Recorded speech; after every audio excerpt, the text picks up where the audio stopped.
how to plan a lovely hen party without going abroad. When you get to the second half of your 20s, hen and stag do start becoming a very regular occurrence. Which is mostly lovely, because you want to celebrate your friend taking that big romantic step.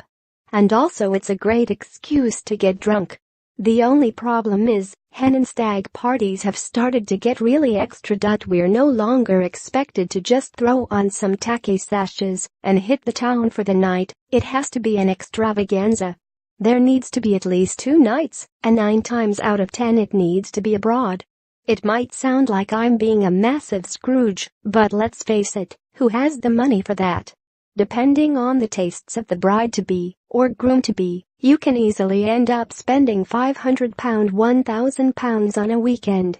Unfortunately, most of us aren't members of the Kardashian-Jenners, so this is a bit more than pocket money. As maid of honor for one of my best pals, I was tasked with the job of organizing a hen weekend for the first time. Lucky for me, there were 2 of us doing the planning, so I didn't have to go it alone. Also lucky for me, the other maid of honor was very good at being organized. I was mostly tasked with making the weekend as debauched as possible. Our bride-to-be was really keen for a staycation and certainly wasn't here for an extortionate weekend. In essence, she's not a Bridezilla. And that's why we love her.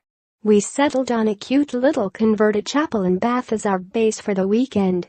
It was absolutely charming and the perfect venue for a more grown-up hen party. I mean, will you just look at this bathroom? We decided on a night in for the first night. The theme was Power Women, what else? And we drank gin and played games. This is great if you want to save the pennies, and it's a good way for hens to get to know each other. The next morning we hit Bath Spa. Being in natural thermal water was the best hangover cure. I can confirm this. We hired out this part of the spa, and it was dreamy. Next up was a cute little scavenger hunt round Bath. It was really fun, but would be too wholesome for some people's tastes. If you're more about getting trashed all day.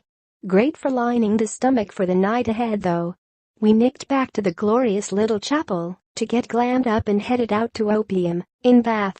I grew up near Bath, and it's safe to say I am well versed at getting drunk in the city. But it does have these sneaky ways of surprising you, and Opium is certainly that. It's so tucked away that even our taxi driver had trouble finding it. But it was well worth it. Quirky vintage interiors everywhere. It was stunning, and the cocktails were incredible. We ended the night in Bath's classic Po Na Na for a dance. What's it like to travel abroad as a woman of color? Singapore Airlines' new first-class suites are like hotel rooms in the sky. You can stay at an Airbnb made of Lego for free. Bet you're wondering where I brought the debauchery? Well, I ended the night asleep in the toilets of the club for 2 hours, and everyone thought I died. Wouldn't recommend scheduling that last bit into the itinerary though. More, if you said yes to being maid of honor, you can't moan about doing whatever the bride needs more, from F-boy to F-man, the new breed more. 10 thoughts you have when your friends start getting married.